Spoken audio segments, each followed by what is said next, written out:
It's not about how much you make. It's about how much you keep, you protect, and you grow. Welcome back to Life Unfiltered with Noah. I am so excited to have you on this platform as usual. Today, we dive into something that impacts and affects all of us. It's going to get a little bit uncomfortable, but we have to deal with it. It's essential. We're talking about money. So whether you're looking to budget, you're looking to invest, you're looking to save, you're looking to live healthier financially, the show is for you. Send it out to everyone else that needs this. I believe everyone needs this. I'm here to learn for myself as well. We're here to grow. We're here to learn. So please stay tuned. So excited. I came all the way to the mother city, y'all. I'm in Cape Town. And I came to look for the best. With me now is renowned financial advisor, financial planner, an amazing woman, such a gem. I have Adele Barnard. Woo! Thank you, Neo. Yay, thanks for having me. I'm so excited to have you. It's end of tax year, so she's a busy lady. So I had to come down here and hunt her down. And today she's going to give us her expertise. I'm so excited to learn and to have a greater relationship with money. It's such an uncomfortable topic. I know. So tell us, Adele, who's Adele? Why the financial path? Tell us more about you. Thank you so much, Neo, for having me. I'm so excited and grateful to be here. So Adele, so I love a few things about me. I love to travel. I love leopard print and I love pink and I love my job. You look amazing, by the way. Thank you so much. Likewise. And the main thing is for me, I've just always had a passion for education, and I believe in normalizing money conversations so that everyone can live financially confident. We don't talk about money. It's such a taboo topic. There's so much, I think, unnecessary shame around it.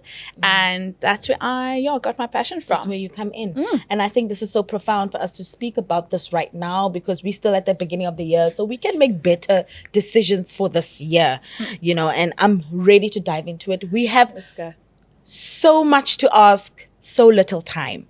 But today I want us to focus on the basics. You'll be surprised. I was just talking to Adele a few minutes ago about you'll be surprised how little we know. So today we're going to delve into the foundation, the basics of what I feel is important and affects all of us.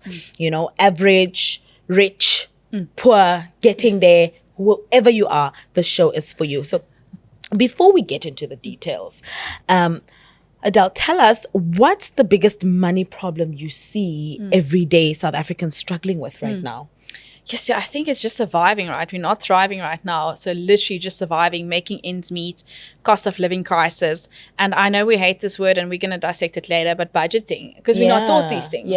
So how can we expect us to thrive if we're not taught the basics even? So I'm always grateful for platforms like yourself where we can chat and just do financial education. Yes, definitely. So that it's not intimidating. But absolutely, I'm seeing the consumers under pressure. So that's coming through quite strongly, and just everyone trying to make ends meet at the end of the day. Everyone trying to make ends meet. And we blame a lot of, maybe I'll speak for myself. I blame a lot of my bad habits on the economy. So one thing I want to know is, am I earning too little or am I not managing money properly, Adele? I think the answer there is so loaded because it can be a bit of both, and now we're here in the mother city. Exactly. So I think that answer, it requires a different answer. But to get back to your question, it is making ends meet, but like earning too little and life becoming too expensive, and also that we're not taking accountability for our finances. That's also coming through. Not taking accountability. And I think we underestimate, money is more psychological or psychology than anything else, because the thing is, our relationship with money is formed in our childhood years. So I think so often as grown-ups, we're going to unpack that quickly. I love that. Please. Our relationship with money is formed in our childhood years, right? Because whether we went through periods of abundance or scarcity, that sits with us. The body keeps score, that trauma, how money makes us feel. And then once we become grown-ups, we think, oh my goodness, I'm just innately bad with finances, or this one's looking like they're thriving. I mean, we're also in a social media space, but we don't really know. And I think, or I always advise, with any type of relationship, just like you would do, TLC, tender loving care, with a partner, romantic partner, you need to do the same with your finances. We need to put in the work, and then we'll see the results. So it's rooted. It doesn't just come from, you don't just automatically have a great financial life. It comes from somewhere. This is something I've never heard before, actually. Yes, and also once again, obviously our circumstances, the area codes we grow up in, very circumstantial as well. We can't take away and move away from that. But I think for us, if someone wants to change their relationship with money, it goes back to, and one of my favorite quizzes I love to share, and we can share it with the audience as well, is doing your money personality, determining, am I a spender, am I a saver, am I a combination of the two, to figure out what makes you tick. Why do I spend the money the way I do, right? Yes. Because at the end of the day, if we can have two people and they can, let's say, earn the same, but one person will be able to get through the entire month with their salary, the other person won't be able to. Let's say exactly the same. Exactly the same salary, two different people. Yes. Got it. So one will just save and maybe grew up in scarcity and just want to hold and hoard everything. Yes. Or the opposite can also be, if you grew up in scarcity, you just want to spend the entire time. Yeah. And once we figured that out, we can really change the narrative for ourselves, for our families, and leave a legacy. Oh my goodness. So I need to sit down and figure out why my relationship with money is the way it is. Exactly. Oh my goodness. You can't deal with it from the leaves. It's got to come from the root. Absolutely. And I'm a fan. Morgan Housel wrote the book, The Psychology of Money. And I'm going to advise the audience, The Psychology of Money. Read the book, get snippets of it, download, the podcast version of it. And now he's launched another one, which I also love, The Art of Spending Money, which a lot of us are really good at. Tell me about it. Included, but responsibly so. Yeah. So I think that's where it comes in. We really need to understand ourselves, first of all, and then our relationship with money. And that's why we also see, in South Africa, we've got one of the highest divorce rates. And the reason for one of the highest divorce rates, the reason for the divorce, is also stems from money, right? Money problems, challenges. And once again, we're taking two people with different financial backgrounds, different families, different backgrounds, baggage, etc. Now we're expecting them to be or become a unit. But we haven't even chatted about the deep things. Like money, the individual relationships that they have with money, and and the beliefs that they share. The beliefs, concerning money. Spot on. Oh my goodness, that's amazing. And I want us to delve into budgeting, right? My fave. Cost of living reality. Yes. And like I said, we're starting with the basics. Yes. We really want to learn. So, what does a healthy budget actually look like, Adele? Good question, Neo. Good question. What does it look like? And it looks different for every single one, right? Yeah. Because it's not a one-size-fits-all solution. I think ideally a healthy budget looks like not the case where expenses are here and income is here, and that's often the case because we've got shortfalls. So ideally we want to be, I think, comfortable. We want to make sure there is a buffer and that we're not just running. In Afrikaans, we've got a saying, op die broodlyn, like on the rims. Okay. And in South Africa, unfortunately, I think most of us are like us when we started. I said, running on empty, absolutely.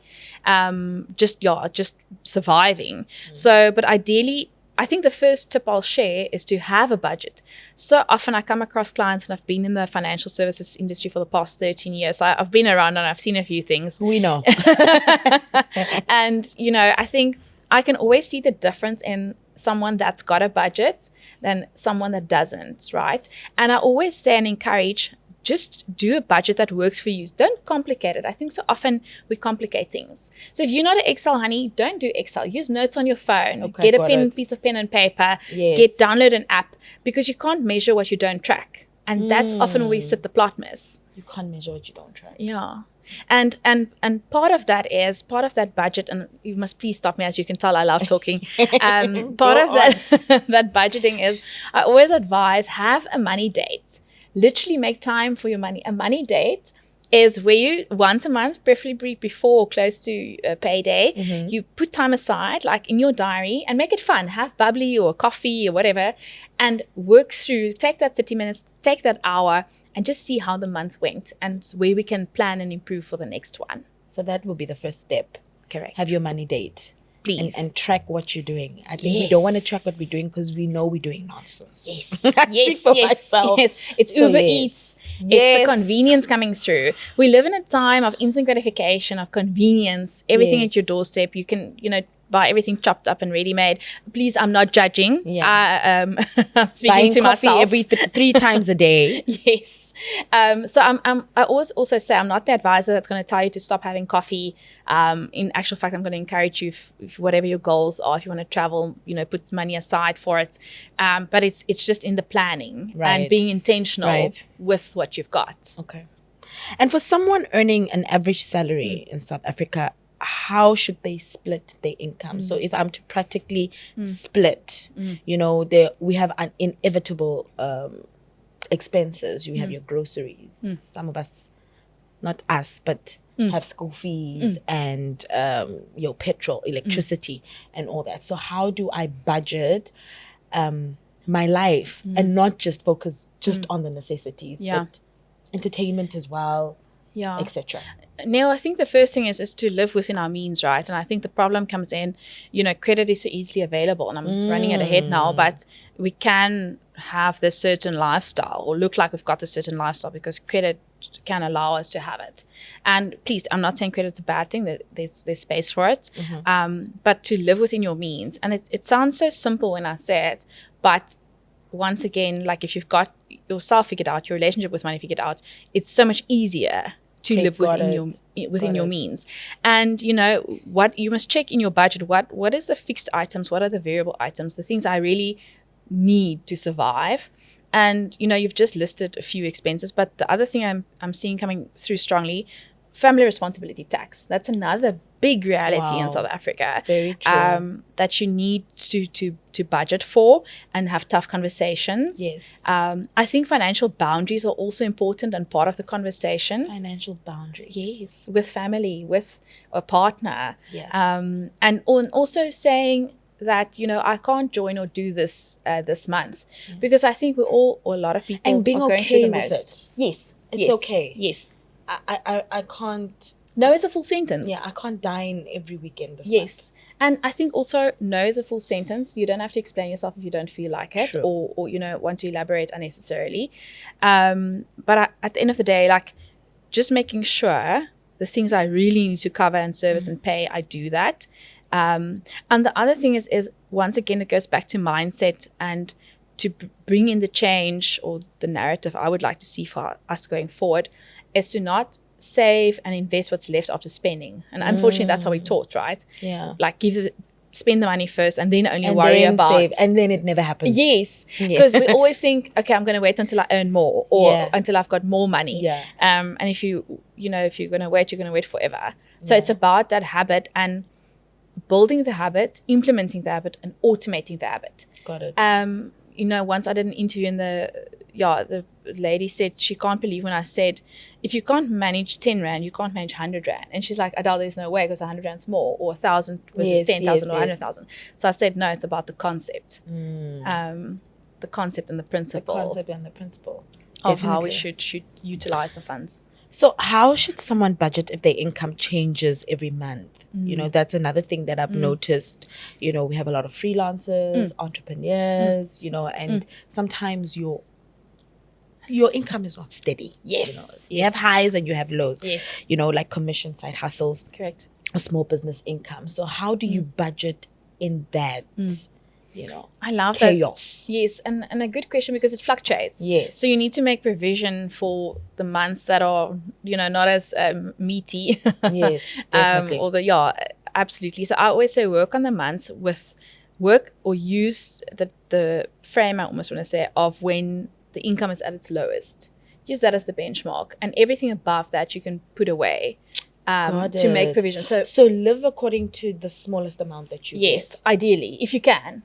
And it depends. I mean, it's always, in reality, in practice, different. Yeah. But for example, if you're a makeup artist, I'm thinking it's seasonal. For example, if you do weddings. Yes. So if winter is going to have dips, make sure that you cover for those dips in summer it's peak season, or diversify and do different work. But we also, I'm seeing that like you spoke about hustles earlier, passion projects that we're monetizing, that's coming through strongly as well. And I'm a big fan. I encourage it all the time. Yeah. If you can monetize your passion, if you can make money out of it.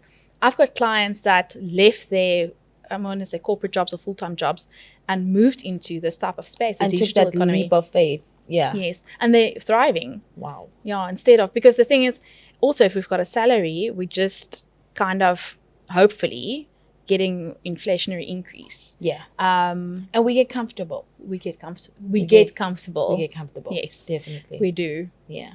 So true. So saving and emergency funds. Let's talk about saving. How much should someone realistically have in their emergency fund in South Africa, which I noticed that a lot of people don't do Yeah. or don't know of, you know, and then when something happens, we're in panic mode. Yeah. No, absolutely. So industry-wise, so I'm going to give you two answers. They say ideally like 3 to 6 months. Okay. But that's not in reality very practical or attainable. Very true. So I always say, like, how would you eat an elephant hypothetically if you would eat an elephant? Like piece by piece. Yeah. So, because you'll sound so, we've become like comfortable, but we also become like discouraged. Because it sounds like a tall order. If I'm telling you right now, in your head, 6 months salary, it's a tall order for all of us. Yeah. So I'm like, break it down, start with 1 month. Yeah. Just 1 month. Because it goes back to, if I achieve that 1 month and I tick it, I'm giving myself a pat on the back. A pat on the back. Adele, you can do this. And Let's it's go. motivation to keep going. Correct. So true. Correct. So you can change the narrative, you can change your approach to finances and your mindset. So, but yeah, ideally industry-wise, they like to say 3 to 6 months for emergency, for the rainy day, should something happen. And also it goes back to, if there's a crisis, a funeral, you don't want to use a credit card or a personal loan, for example. And I know I'm touching on a sensitive topic, but. And I'm not saying you should use the emergency fund. You should ideally have cover in place, ideally, in the ideal world. But we know life happens. Have a cover in place. So Chat if you to me. don't have one, get one. Yes, chat to me. Yeah, chat to Adele. Get that, because that could really take you a few steps back. Correct. And, some of us, like, we can't not afford to. And, we spoke about earlier the line items in our budget, but it's better to put that, I'll make an example, 100 Rand, put it aside for the unforeseen. Okay. Then once the unforeseen happens, and it's just so much more expensive to recover from that. Yeah. Yeah. So true. So true. So where do I keep my emergency fund money? Is it in my account? Is it in my investment? Is it under my mattress? Because I don't want to touch it. Yes. That's the thing. Where do we keep this money? Yes. No. I'm going to start off. This is not advice. We're just doing financial education. So please don't quote me, and please chat to a registered and accredited financial planner like myself. Yes. Because also it's not a one-size-fits-all solution. But ideally, your emergency fund should be in a type of account that's liquid, so that you've got access to. So don't, and I'm going to get so much hate probably now, but don't put it in a fixed or 32-day notice. That wouldn't be wise, because then emergencies are now things. Exactly. You need the money now. Exactly. You can't tell, hey, emergency, hold up, and you just need 32 days quickly to access the funds. Yeah. And it goes back to building, I almost want to say like that, like structure. Like I said earlier, start with 1 month and just keep it in your account. Then from there, now people will say in the comments or ask and say, yeah, but I'm not earning interest. Correct, you're not earning interest because we want to have access to it quickly. Yes. Once we've built up the 1 month, now we maybe at 2 or 3 months, we can say, okay, let's use those funds. And now I can put it in an interest-bearing type of account where I can earn interest. Yeah. But I think, Neo, the main thing for me is, or the key driver I want to drive, is that it should be accessible. It should be accessible. That's the main purpose of it. That's the whole gist of it. You need to be able to access it. So I have a very important question. A lot of people that I'm speaking to are in debt. They're in debt. They're going through a hard time. It's like you said, it's a psychological thing. It affects your whole life. So I'm asking for a person who's going through debt right now. Should they still be saving? Is it possible to save while you're still in debt? That is such a good question, and so topical and relevant. Yeah. My answer is going to be, if you implement a plan to get rid of your debt, that is also a form of saving, because you're getting rid of the debt, which is expensive interest. And one of my favorite quotes is from Albert Einstein, where he says, interest is the 8th wonder of the world. Okay. And, those who understand it earn it. and those who don't yes. pay it. They pay it. And that I like refers that. to, you know, loans or credit cards. So true. And Neil, I want to add there is space for it. For example, let's say someone can't get a study loan, or you want to further your studies. If you take out a loan or use your credit card as an example, that's an investment in yourself. Yeah. Just have a plan in place to get rid of it as soon as possible. Okay. But also, just to get back to your question, or to answer your question, if you create a plan to get rid of your debt, that is a form of saving. You're saving for future you, future Neil, future Adele. And I want to elaborate on that is debt can be very expensive. Because when you do that monthly repayment, not the full repayment goes to the capital value of the debt. It goes into the interest, the admin fees, etc. Yeah. So debt can become very expensive, and you want to get rid of it as soon as possible, in this case with the debt we're referring to.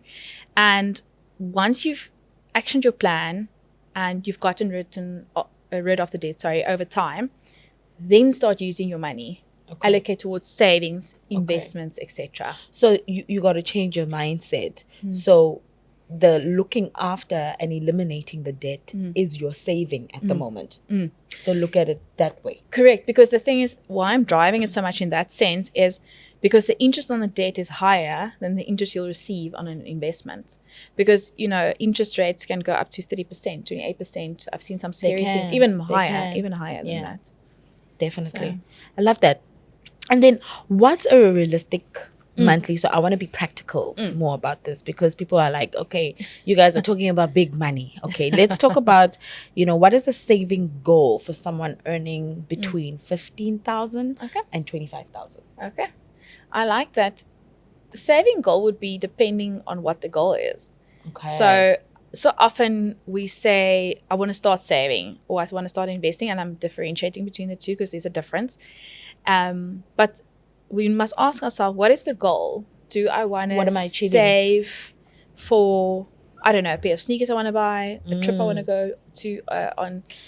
What is the goal? We need to ask ourselves the why, because then it makes the implementation so much easier. Got it. So it will differ from person to person. One person will save a lot of money because they can, and they don't have maybe a lot of responsibilities. Yeah. For someone else with a lot of responsibilities, it becomes more challenging to save. But I think, first of all, ask yourself why. Okay. And how am I going to get there? You've got to ask yourself why, because what's the point in saving? I've got it. And if you, because we just want to save. Yeah. I just need to save. But if you have the why, I think it will be more practical. Exactly. More conducive. Easier. Yes. Because if you know your why, it's so much easier when someone asks you, Neo, let's go for dinner. I'm going to be like, no. Yes. I'm working towards this and that. Yes. Got it. Yes. Your yes is your yes, and the no is your no is your no. The no. Noted that. I noted. My yes is yes and no. Let's go back to debit and credit. Are store accounts, Adele, as bad as people say? No, they're not. They're not. Okay, they're not. Thank God.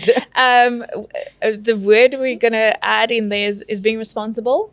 So a store card can be bad or become bad if we get the store card and we just swipe until it almost, I want to say, gets like reflux. Yeah. In Afrikaans we say swebrand like. But, you know, then it can become toxic and bad. And I think I mentioned earlier, we're in a society or time of instant gratification. It's not of a time, and, you know, I used to roll my eyes at my grandparents, my parents, and I, for that matter, where they had to save up to buy an item. Yes. Now I can literally, like, I mean, if we wake up in the morning, you think you just see all the retailer emails. Yes. And the sales. It's constantly in our faces. Definitely. So that's what we think about. And it's so important on that note, if you trying to get rid of debt or out of debt, or you want to save or invest more, make sure what does your environment look like. Okay. So unsubscribe from retailer emails that you're not tempted. I've had a client, she had her own business, and, you know, in COVID things took a turn for the worst, and to get out the debt, she deleted her social media. It's one of my favorite stories to share. That's not the first time I actually hear of somebody doing that, because we don't realize what a great impact social media has in our decisions. Even our financial decisions. I mean, I'm looking at all those beautiful restaurants in Cape Town. And before I came here, I was like, I need to go there. I need to go there. So social media plays a huge role. Absolutely. Exactly like you've mentioned now, right? Like you're thinking, you're seeing, and there's just a constant culture of consumption. Definitely. We and luckily, I'm very grateful. We're seeing the trends coming through that the opposite is now luckily happening, where people are tired of all the influencer hauls and sponsored products and the likes, or services and products, and we just want to go back to a society where it's normal to have 5 items, and outfit repeaters, and I'm grateful for that as well.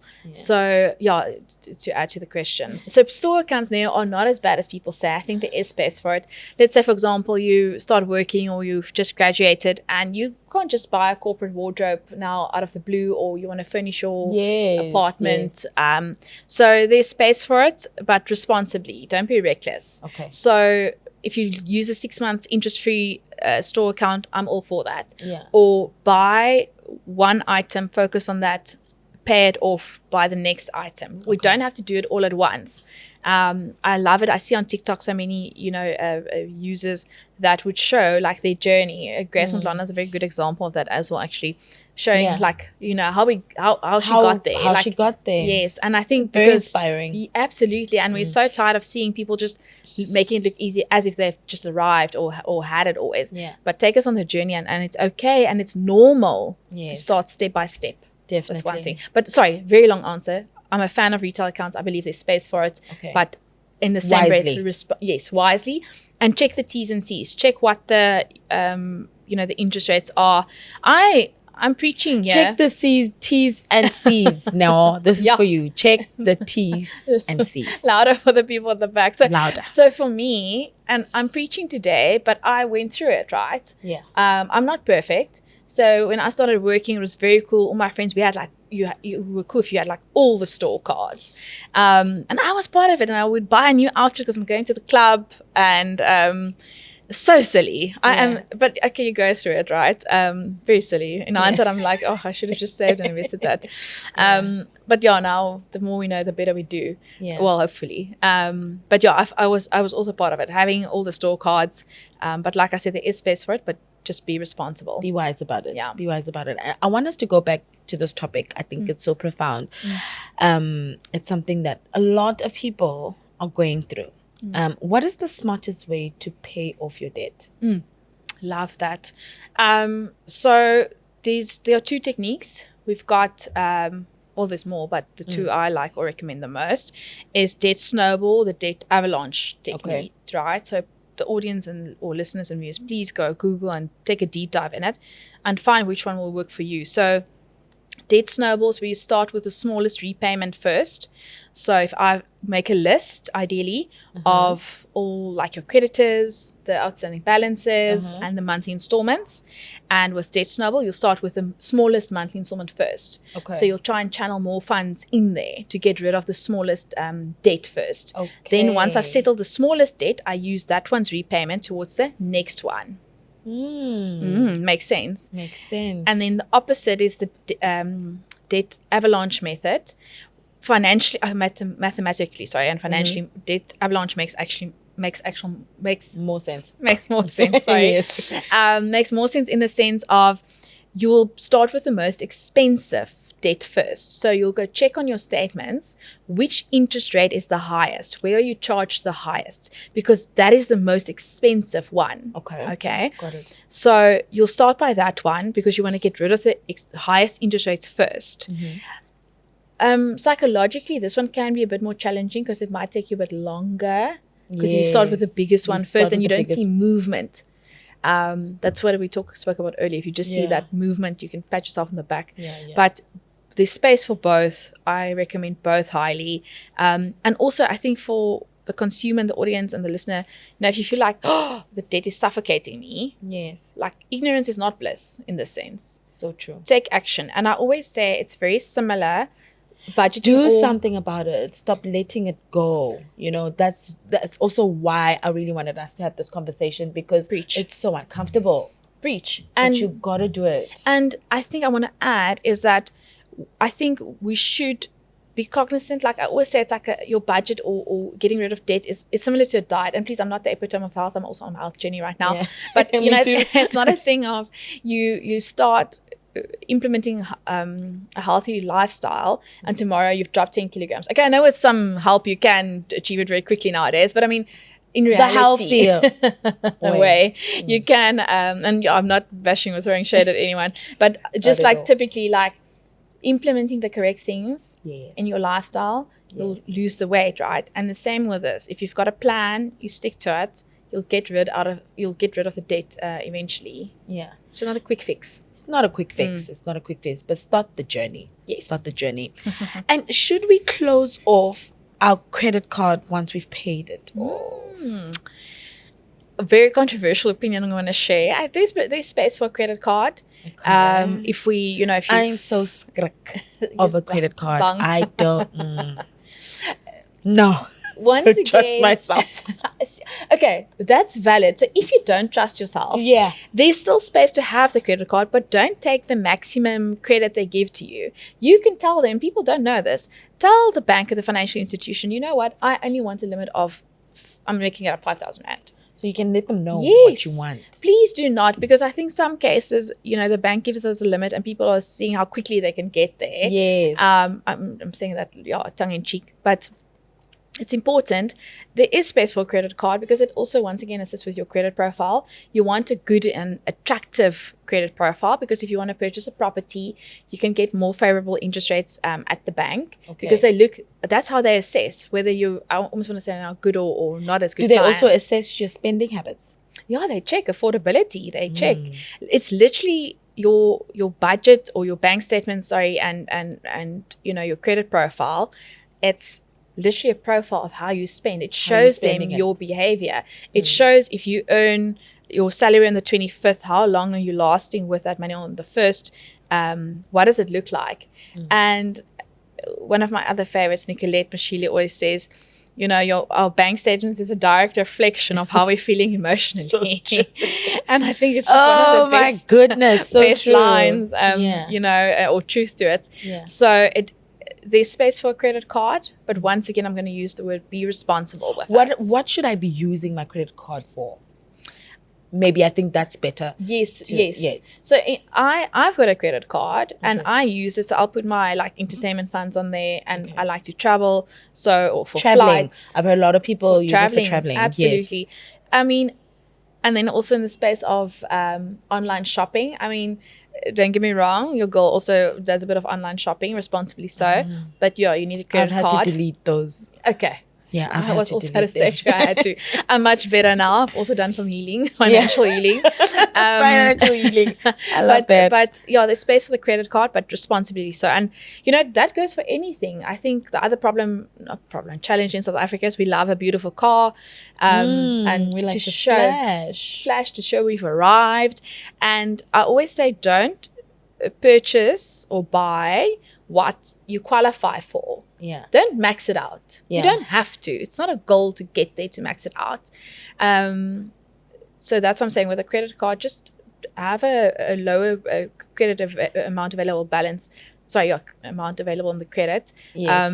And then work out treat yourself still. You work hard, you need to treat yourself. Moderately so. And then check what is the amount I spend on entertainment, for example, and allocate that on your credit card. And we also live in a time, and I see it coming through with the millennials and the Gen Zs, we want to be rewarded for our loyalty. So also shop around and make sure you've got the correct account. You're getting rewarded for your loyalty. And I get so lazy to shop around. It's so important. Shop around. And I keep going back to this, but I really need to emphasize it. We spoke a little bit about when somebody feels choked up by their debt. When do I know that it's time for me to see a professional? Okay. When do I know that I need someone either besides me to help me get out of this chokehold? Okay, so I almost want to say, and it breaks my heart in South Africa that everyone doesn't have access, but I believe everyone should have a financial planner. I'm going to start there. But specifically more to your question on the debt. If you can invest in a financial planner. Yeah, and someone you go with your gut. It's really someone you need to trust with your life, I almost want to say. Because at the end of the day, and I always tell people this, you're not married to your financial planner. So if it's not working for you, if you feel the person's not listening to you or they just want to chase commission or money, leave. Get someone else. Got it. It mustn't just be a number on your phone. It must I've got like literally personal relationships with my clients. Like I always say, like I think that's where the money bestie comes from, right? Yeah. But it comes back to that personal relationship. But to your question, if I'm like in a chokehold with debt, and I don't want to give advice here, but get professional help. Chat to, for example, a financial planner or an accountability partner or someone with professional eyes that can get you out of it. That can give you the proper step by step. Correct. Because sometimes when you're in that cage, you are unable to be objective and to really bring forth your own solutions. And pros and cons. Don't just immediately run into the first person that's offering you a consolidation or different shop around and get good advice. And even, you know, there's even space to ask Chat GPT or AI if you have the right questions, I almost want to say, to assist you to work out a plan. But don't just sign up or sign your life away for the first deal or the first person you come across. Transaction, Very true.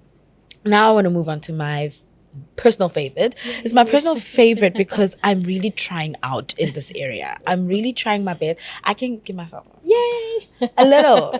I'm trying out a little. So let's talk about investing, right? When is the right time for someone to start investing? So I'm 31 years old. Like a young. Some people would think, okay, you're old. You should have started 10 years ago.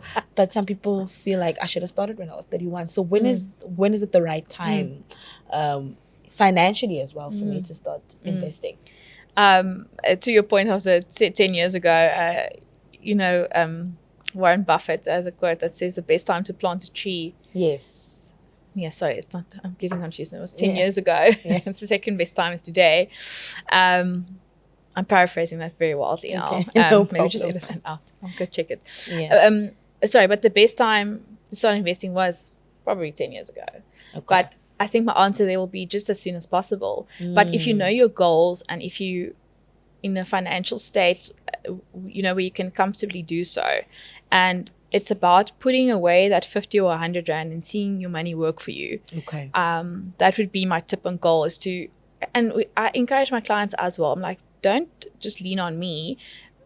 5 minutes a day. Yeah. Like invest in your financial education, invest in your financial literacy. And the best part for me is when they get excited when they see the returns. But at the end of the day, investing is making your money work for you. It's while you're working, traveling, sleeping, doing life, your money's making money, babies. Your money's making money.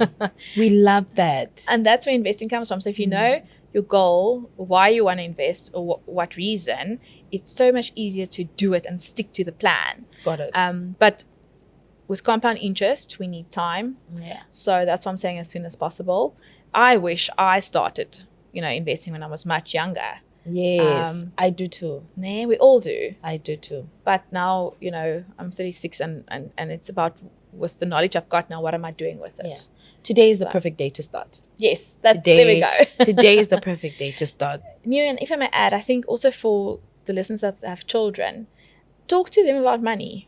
Yes, please. We were just talking now when we started off the conversation about money is a psychological thing. So when you have little kids, you have the opportunity to start building that healthy psychology. Yes, the relationship when it comes to money. And also don't always, even, with toys or whatever, rather, instead of, I don't want to say waste money on toys, but there should be toys or hypothetically, but rather invest that money for your child. Put away that amount of money, forget about it. Yeah. Make sure it's in the correct fund, obviously, or funds, pending the risk profile and the investment term, but just change our behavior. Yeah.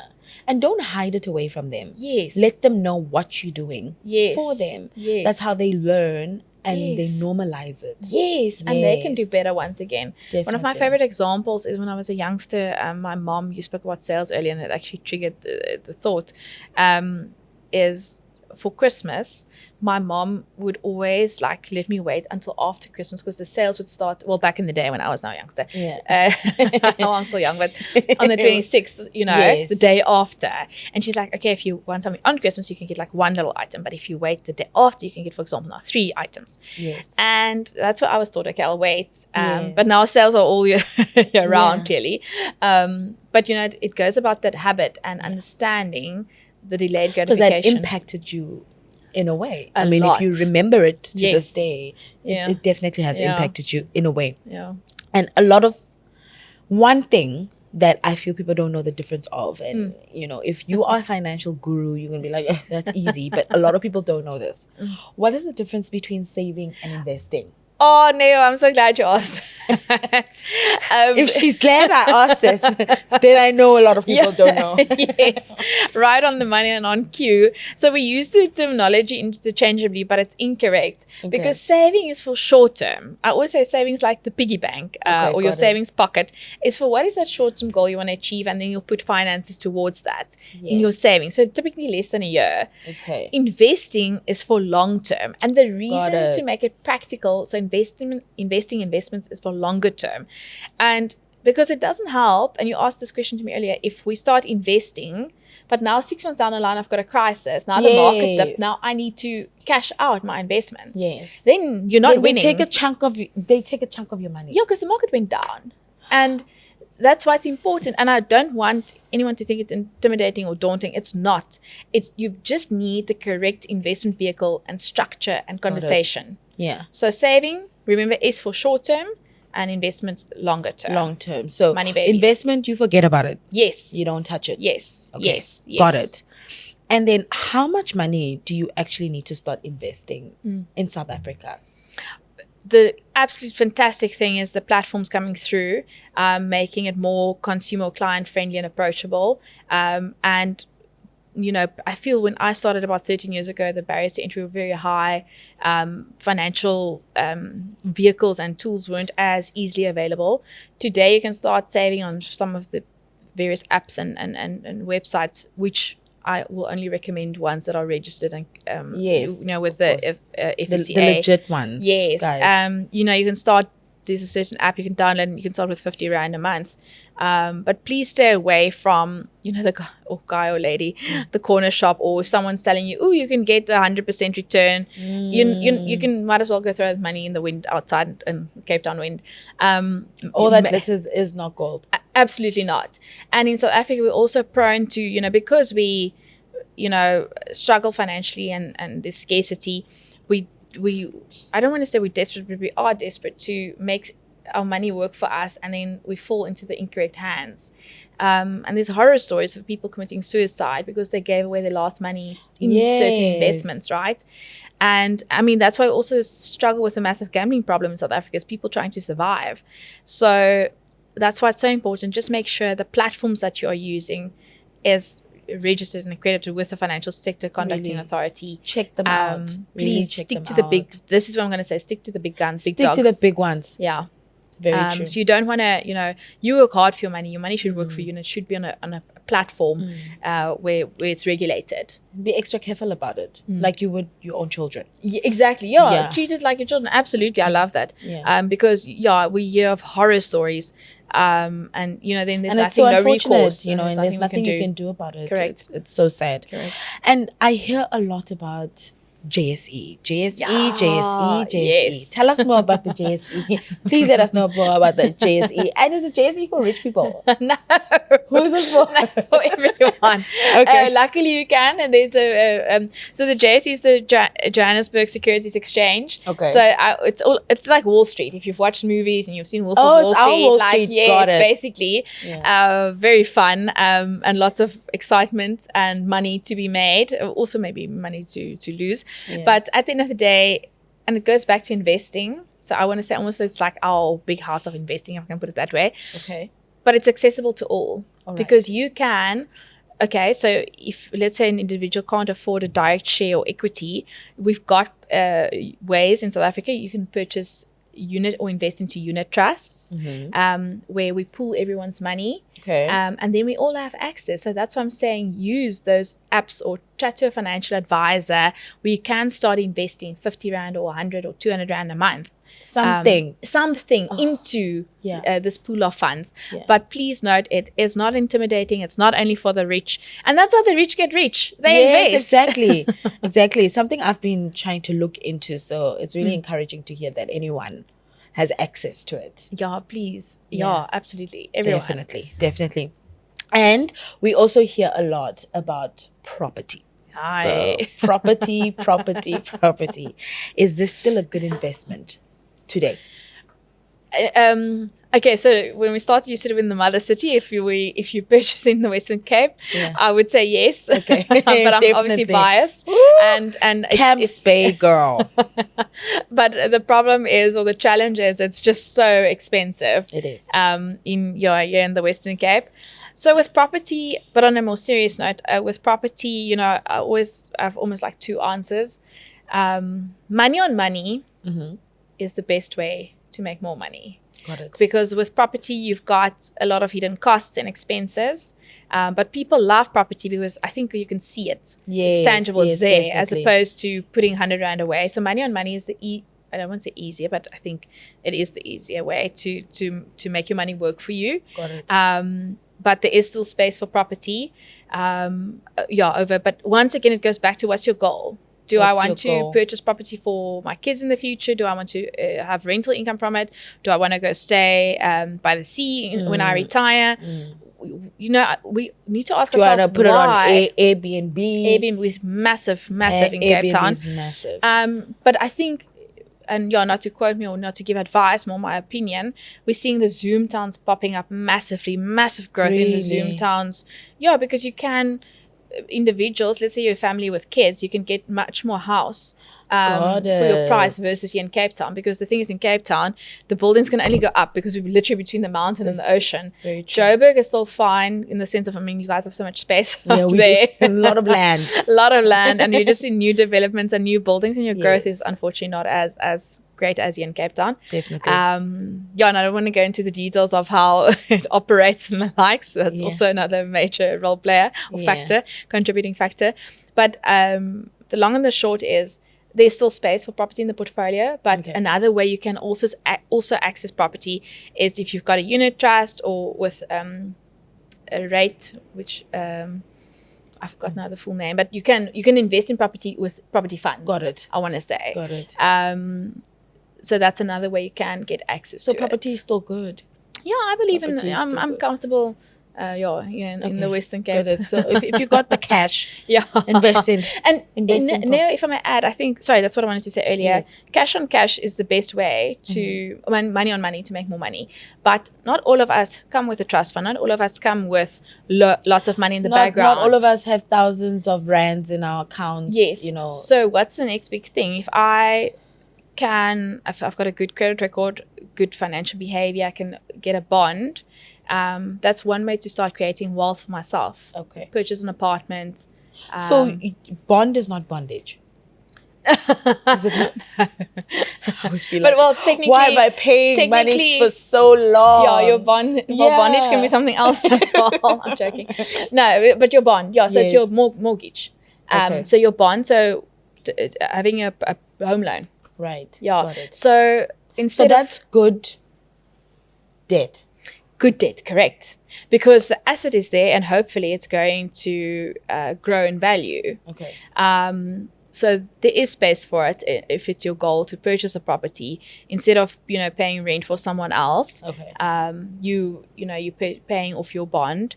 But if we do those calcs, if you rent, you've got a slightly less expenses because you only have to worry about the rent, I almost want to say, and maybe water, electricity. You don't worry about everything else. Exactly. If something breaks and the maintenance and the wear and tear, and if it's an older property. Whereas if it's your property and you're the owner, you're responsible for everything. And that is also what you should take into consideration when you plan to purchase property. And I mentioned this earlier, don't buy because the bank, and they're gonna hate me for this, says you qualify for this.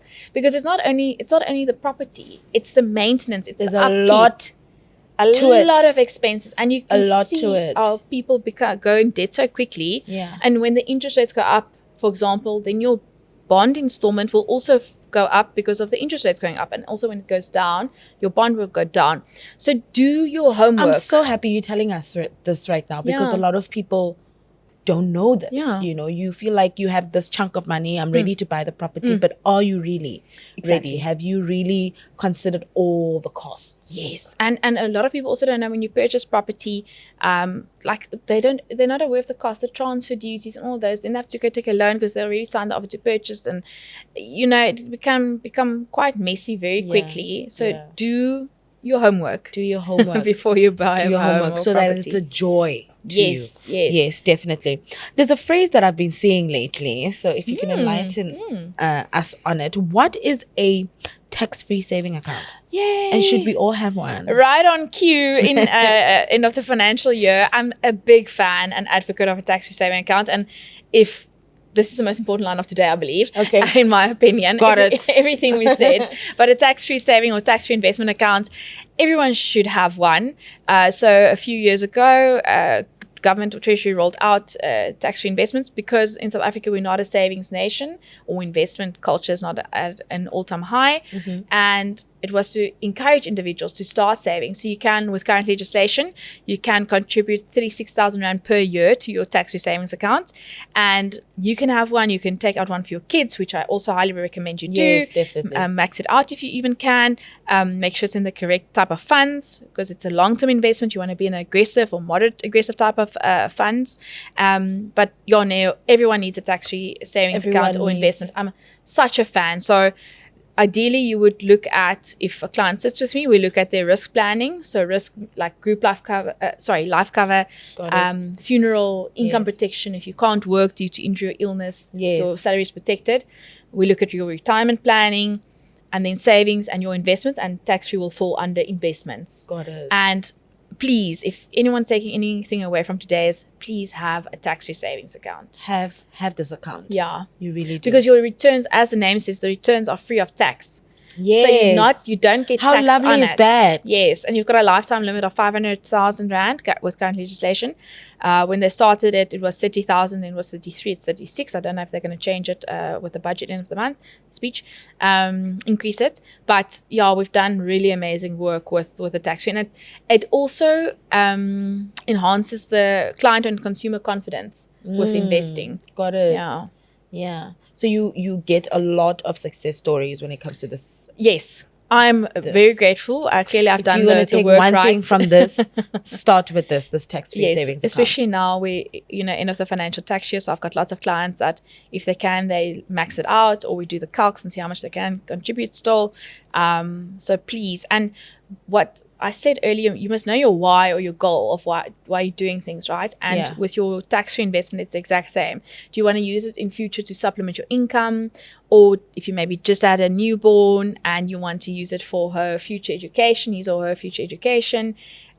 because you can access it at any time, which is a good and a bad thing. Yeah. You can make a full or partial withdrawal at any time, but ideally, I always advise my clients, start it, forget about it. We review it annually, obviously, but just invest for the long run. Got it. Now I want to jump into, oh my goodness, there's so much, so little time. Let's go. Yes. Oh my goodness, this is where I know you thrive. Okay, I'm excited. Hey, there we go. Yeah. Let's talk about retirement. When should someone start saving? For their retirement. Oh, now you know me so well. Yes, I specialize in that space. Yes. And, the scary part is in South Africa, only 6% of individuals can retire comfortably. And with 6%, right? So, and retire comfortably meaning maintaining the same lifestyle in retirement as pre-retirement. And I'm so sorry to get into this, but one thing I've also noticed is that we don't realize that when you retire, you still got a good 30, 20 years to live. People feel that I've retired, I'm about to die in 10 years. No. People retire, what's the age? 65. Yeah, from 55, 60, 65. 65, you're still a young chap. At that time. I mean, you got 75, 85, and some people 95 to live. So it's a lot. Don't you just want to repeat that louder? 30 years. 30 years that you'll be living. I get funny laughs when I tell my clients they're like 55 or something. And I'm like, that's young. And they're like, no, that's not young. I'm like, that is very young. That is very 60 young. is the new 40, basically. Yes. Because, if you think back in the day, if you also look at photos, if you think what a 60-year-old looked like versus today, and my mom's 60 and she's like, has more energy than what I have. We're living much longer. Yeah. You spoke about that. It's not a thing of we retiring at 60 and passing away at 67. Yes. We're living longer due to medical advancement and technology. My granny is 93. She's turning 94 this year. Listen to that. How many years ago did she retire? Exactly. And like I can share there's not sufficient provision in place, or was not sufficient provision in place. So because we're living longer, and the other thing is life life being expensive. Yes. So please look at, I know it's scary stats, and I don't want to create fear mongering at all, but it's reality. It's a reality But check. it's facts. Absolutely. So I'm a big fan. I do retirement calculations for my clients. And even if it's not attainable, like how much you need to put away, at least we've done the calcs that okay, hypothetically, I cannot. And this is a conversation I have on the daily at 55 or 60 or 65. What is my plan going to be? Got it. Am I going to start a business? And I said earlier, that's why I said I'm a big fan of clients going into entrepreneurship, becoming business owners. Yes. Can the business carry on without me? Can I still get an income from this? Will I be able to sell it? What's the plan? What does the plan look like in retirement? And it creeps up on you, hey? Like, I think when I started, I was like, ach, nee, what are these people talking about? It's so far away. And now time is just going so quickly. It's going so How's quickly. it almost end of Feb again, or middle of Feb? So yeah, I got like a good 20-something years to plan, and that's not a long time. you see, and I love what you mentioned earlier. If we live for 25 or 30 years in retirement, Yes.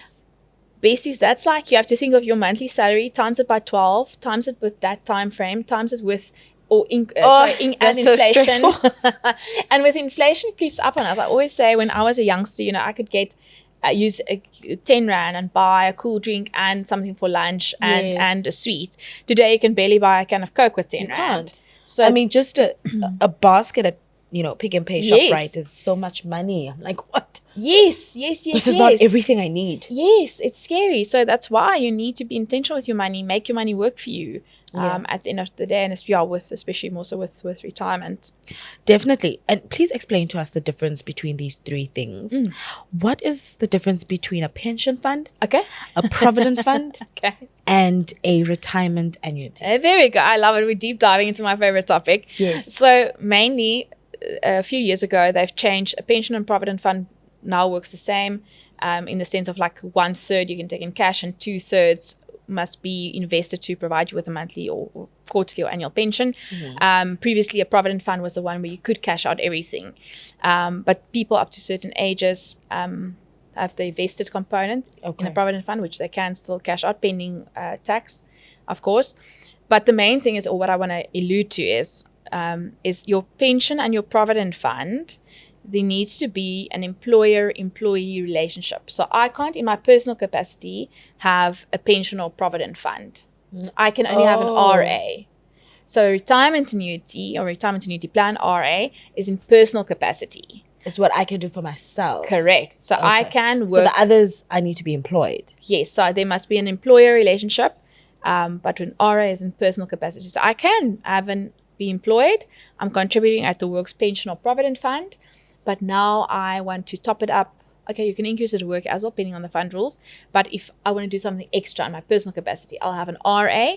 And the amazing thing about a retirement annuity is, one, it's for future. You can access it from age 55 onwards, but you get a tax rebate. So, nice. SARS, they incentivize us basically to contribute to this RA because they don't want us to be dependent on, on grants, correct, in future.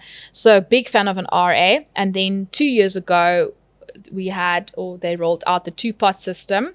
So, after COVID, they saw people, public needing access to their funds. And then they made the rule, so it's two-pot, but technically it's three. So a portion of your retirement savings goes into the savings pot, which you can access then on once a year. You do get taxed on it a lot, well, depending on your marginal tax rate. So we do not recommend you withdraw. But I mean, I can't tell someone if they need to put bread on the table to not withdraw. Right? Very true. Yeah, but it is nice that they have changed it. So pension provident fund, employer-employee relationship, I almost want to break it down to, whereas your RA is more in personal capacity. And the so RA your you can RAs also works more for your freelancers and employers. Yes. So if you're your own boss, yes, the RA is what will correct, work right up there for you. Big fan. I do a lot of it. And now I always check and advise my clients, check that you're in the correct funds. if your investment term is long enough, you need to be, in moderate aggressive funds, so your money can work for you. It doesn't help you in cautious or conservative funds. We're looking for capital growth, not capital preservation right now. And what's also important is check the fees. I cannot stress it enough. You need to check the fees. You can't have high fees, because if you've got high fees, it chows into your returns. True. And that's what we don't want. And that defeats the purpose. Exactly. So I always say shop around. Chat to me. You'll get my details so that we can do the review. She's your girl. Yes, she's my girl now. There we go. Thanks, Neo. And I think with the retirement planning, I just want to add, so if you're business owner, like you said, if you like self-employed or entrepreneur, we'll do retirement planning. But for someone that is in employment and or salaried, I'll ask, get me your pension or provident fund value and statement at work. Let's see the contributions you're making. So we do a proper retirement analysis and calculation for you. That's lovely. It doesn't have to be daunting. We keep it simple, yeah. Okay. We all need financial planners. There we go. We all need it. Look how lucky we chatted now. We all need it. Another question I wanted to ask, and I've seen a lot of people do. So is it a bad idea to cash out on your pension when you're changing jobs? You can tell you did your research with me what my favorite is. Yes, so in short, it's not ideal because you're taking away from future you, and you do get taxed on it. So if you make a withdrawal, you'll be taxed according to withdrawal tables, and only 27,500 with the current tax table is at 0%, and then it works according to a sliding scale. So, but once again, it's not a one-size-fits-all solution, right? We all have different financial backgrounds, different financial histories, different financial goals. Yeah. So it depends, but if I can give it a conservative answer, the ideal is to always preserve, because if you cash out that couple of thousands or hundreds of thousands or millions, it took you many years to achieve that. How many years is it going to take you to get there again? And we do see that people didn't get good advice. A lot of people tell me, and it's a disaster. Exactly. A lot of people tell me, yo, Adele, I wish I knew this, or I started earlier, or I preserved, and some people are like, I don't even know where the money went. I also have lots of success stories. I've got clients, and I maybe shouldn't say this, that cashed out their pensions and started businesses. Lots of success stories. There's also obviously, like you said now, failures and disasters. You really want to be led to do things like that. Grit, hey, you need to show up. This is so I'm not giving advice, please. But I think my main word is just be responsible. Yes. Be responsible. Be responsible. Because you do not want to do the research. Yes. Do the research, and you do not want to become dependent on someone else. I mean, we spoke about family responsibility tax earlier. So it can get really straining, So don't plan to depend on your kids. Yeah, they're not the pension plan. They're not the pension plan. So plan for yourself. The kids look after you, great. Yeah. If they don't, great. Yeah. So let's plan ahead. Yeah. And like we're saying, what happens to somebody who doesn't prepare properly for retirement in South Africa? Yes. So either you're going to be, dependent on the grant. And I mean, the SASSA grant can only take you that far, if even. I mean, it's not much at all. Exactly. Like where you're going to stay or rent. So you're going to have to really have to downsize. If you were living up here, you really, it's going to cut off. Exactly. And so you're going to your beautiful lifestyle. Have to look at family or friends. Yeah. Children, or carry on working. Yeah. And that could be painful. That's exactly. So that's where we are at. And we're seeing people are just living longer and didn't make sufficient provision, unfortunately. It's almost the new long life we're referring to. Oh, goodness. So I need to do something. Yeah. I need to plan for this. Plans. Definitely. So, and I think in the same breath, I just want to add, I'm so scared it came across now. There's no shame, right, in this, because it's the reality for most. If only it's the reality. We're talking about it.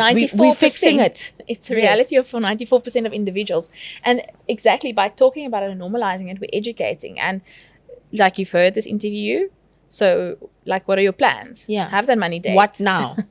Go through. Today is the day to start. Correct. Today is the day to start. Absolutely. Another one I really want to ask is, should you pay off your home loan early? Such a good and valid question, and it goes back to if you invested the funds. So let's say you either contributed more towards your home loan and you got rid of it, and then the Yes. bond or the monthly repayment versus someone that just invested the money. The stock market will always show not always, in most cases, better returns over a longer period of time. But once again, I'm going to say not one size fits all. So if you want to get rid of your bond as soon as possible because you want to rent it out, you're going to travel and overseas. Got it. Different story. If you want money on money and you've got enough disposable income, you can afford to just comfortably invest. Different story. Yes. But at the end of the day, and I'm going to contradict myself now by saying this, but in some cases, typically your home loan is a relatively good interest rate. Got it. So, and you've got the asset. Yes. That you can see in the equity in the property, and if you maintain it well, it goes back to making your money work for you. So what's your plan with your primary raise? Are you going to stay there? Are you going to sell it eventually? Is it part of your pension plan? I think what is important is, I think so often we view things in isolation with our finances, and it's not. My budget is the heart and soul of it. Then I do my financial planning and my financial goals. How am I going to achieve it? It's not in isolation. So have a life file. I always encourage my clients, or they've got life files, like a life file where your will is also in. If you've got your will, I can share you comfortably. I did. I'm one of the advisors that did the most wills last year, by the way. It's so important, especially if you've got kids and especially if they are minors. And the question I get is, who needs a will? Everyone needs a will. Everyone needs a will. You don't know when your last breath will be. Exactly. We don't know, and we know death is guaranteed, right? Yeah. So, but in your life, I'll have a valid and updated signed copy of your will, and all your important documents that have like your name tied to any assets and liabilities. Got it. In there. So what happens for someone like me who doesn't have kids or a husband yet? What do I put in my will? And then do I consistently or constantly update it? 100%. So to your first question, you don't want to pass away and then you pass away interstate. So then government, the assets or however, it doesn't go to government. That's a big lie, misconception. It's just, if you pass away interstate, they decide who gets what. So now maybe I'm just making it up. There's a family member you don't like or loved one, however. So a will is just a document that documents your wishes, because you're no longer there to tell us what should happen. Got it. So ideally, and keep it simple, 1-2 pages. Say everything I bequeath to my mom. I'm making an example, or my siblings, or a cousin or a niece, or whoever. Yes. And then second part to your question, please do review it annually, I would say, because life happens. So I'm getting married, I'm getting divorced, married, I get a baby, yes, get a baby, bought property. Anytime there's like a life-changing event, I almost want to say the big items, update your will, please, and especially if you're getting divorced, update your will, because you really do not want someone to inherit from your estate that you didn't want. Do the them work, to. and you also don't want the people you leave behind to be in pain. They should be mourning you, not breaking relationships, and it gets chaotic. No, I've seen a few things where we didn't even have a funeral yet, and then people are becoming very messy and sloppy. So happens all the time. Absolutely. And when there's money, my very one good colleague in the estate planning department always says money makes people funny, and I couldn't agree more. It really does. Yeah, it really does. It really amplifies who you already are. I say, it shows your true colors. There we go. In closing, oh my goodness, there's so much. There's so much to talk about, and we're definitely going to have Adele back. Yay! We're having Adele back. And we're going to talk about tax. We're going to talk about everything else that we were not able to fit in and squeeze in this. But I really hope this was so helpful for you. And one profound thing that I got from you, Adele, is track why you have a certain relationship you have with money. Yes. Is it from your childhood? And what adjustments do you make then? Then you can start doing the work. Then you can start the budgeting, the investing. Because if you just ignore the roots, it most likely won't be consistent. So that's one thing I got. I don't know what you got, but that's one thing I got from all of this. I need to go back and see. So as we close, Adele, let us know, what's one money habit that can change someone's life? Do the work and do it daily. Daily. Consistency. There we go. It's consistency I'm actually looking for. I've been in this, to tie it back now, 13 years in the industry, and now, new planners will come to me and say, oh, it's so nice, or this looks nice, or congratulations. I'm like, I'm doing the work every day still, and I've done the work. So sow the seeds. It's gonna come back, and it's gonna you're gonna be in full bloom, but do the work. Do the work. Put in the work. Put in the work. Very profound. And everything we've discussed now, that forms part of it. And I think, if I may add one more thing, choose your partner wisely. A partner can make this is or not break. The first time I hear this, and this is for your marital, your spouse, and your business partners. People can show you flames. We'll have a separate episode on this, I believe. There's so much. There's so much. But I always give credit to my fiance. Just honestly speaking. It could really make or break you. Yeah, it could. And having an amazing partner can really change the financial trajectory in your future. Wow. If you work together as a team, so important. So important. Have these conversations when you're dating, guys. I feel like these are the things that we don't talk about. This is the first thing you should be talking about. Money. And lastly, what would you tell your 25-year-old self about money, Adele? Oh, wow. Yes, you stop worrying. It's going to be okay. We're going to do the things, kid. Sure. And take the chances. Take the chances. Take the gap. Just go. Don't listen to the negative Nancy's. Don't, when people tell you can't or you're not credible, just do it. I told you earlier about I have a new advisor that joined my team recently. And my thing is, I always focus on the next thing, bigger, better, and I don't often look back. So I appreciate this question. And now working with her so closely, I'm like, Yessie, look at us go, kid. We did the things. We're doing the things. We're getting there. If you definitely put your mind to it, you're unstoppable.